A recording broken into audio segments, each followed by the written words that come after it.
ಮಂಗಳವಾರ ಸೋಕೋಲ್ಡ್ ವಿಶ್ವದ ದೊಡ್ಡಣ್ಣ ಅನಿಸ್ಕೊಂಡಿರುವಂತಹ ಅಮೆರಿಕದ ಅಧ್ಯಕ್ಷ ಡೊನಾಲ್ಡ್ ಟ್ರಂಪ್ ಅವರು ಭಾರತದ ಮೇಲೆ ಇದ್ದ 25% ಟ್ಯಾರಿಫ್ ಅನ್ನ 50%ಗೆ ಏರಿಕೆ ಮಾಡ್ತೀವಿ ಅನ್ನುವಂತಹ ಹೇಳಿಕೆಯನ್ನ ಕೊಟ್ರು.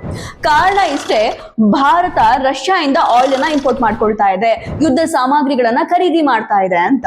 ಭಾರತ ರಷ್ಯಾ ಸಂಬಂಧ ಯಾವತ್ತೂ ಚೆನ್ನಾಗೇ ಇದೆ. ಇನ್ಫ್ಯಾಕ್ಟ್ ರಷ್ಯಾ ಮತ್ತು ಅಮೆರಿಕ ಸಂಬಂಧ ಯಾವತ್ತೂ ಚೆನ್ನಾಗಿಲ್ಲ, ಅವರಿಬ್ಬರು ಹಳೆ ಶತ್ರುಗಳು.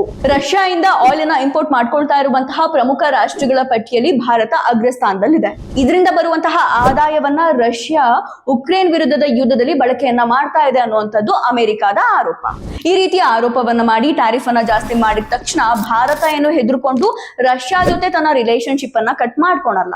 ಇನ್ಫ್ಯಾಕ್ಟ್ ನಾವು ರಷ್ಯಾ ಇಂದನೇ ಆಯಿಲ್ ಅನ್ನ ಇಂಪೋರ್ಟ್ ಮಾಡ್ಕೊಳ್ತೀವಿ, ನಮ್ಮ ರಾಷ್ಟ್ರದ ಹಿತಾಸಕ್ತಿಗೋಸ್ಕರ ಯಾವ್ಯಾವ ಅಗತ್ಯ ಕ್ರಮಗಳನ್ನ ಕೈಗೊಳ್ಳಬೇಕು ಅದನ್ನ ನಾವು ತಗೊಳ್ತೀವಿ ಅಂತ ಭಾರತ ಸರ್ಕಾರ ಹೇಳಿಕೆಯನ್ನ ಕೊಟ್ಟಿದೆ.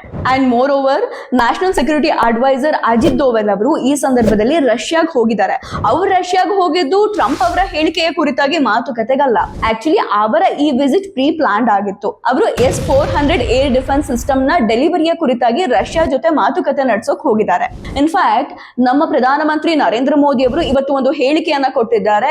ನಮ್ಮ ರೈತರೇ ನಮಗೆ ಮೊದಲ ಆದ್ಯತೆ, ಅವರೇ ನಮಗೆ ಮೊದಲ ಪ್ರಿಯಾರಿಟಿ, ನನ್ನ ರಾಷ್ಟ್ರಕ್ಕೋಸ್ಕರ ನಾನು ಏನ್ ಬೇಕಾದ್ರೂ ಮಾಡ್ತೀನಿ, ಯಾವ ರೀತಿಯ ರಿಸ್ಕ್ ಆದ್ರೂ ನಾವು ತಗೊಳ್ತೀವಿ ಅನ್ನುವಂತಹ ಟ್ವೀಟ್ ಅನ್ನ ನರೇಂದ್ರ ಮೋದಿ ಅವರು ಮಾಡಿದ್ದಾರೆ. ಇದ್ರ ಮೂಲಕ ಗೊತ್ತಾಗುತ್ತೆ ಟ್ರಂಪ್ ಏನೇ ಹೇಳಿಕೆಯನ್ನ ಕೊಟ್ರು, ಏನೇ ಟ್ಯಾರಿಫ್ ಅನ್ನ ಜಾಸ್ತಿ ಮಾಡಿದ್ರು ಕೂಡ ಭಾರತ ತನ್ನ ನಿಲುವನ್ನ ಎಲ್ಲೂ ಬದಲು ಮಾಡ್ಕೊಳಲ್ಲ ಅಂತ.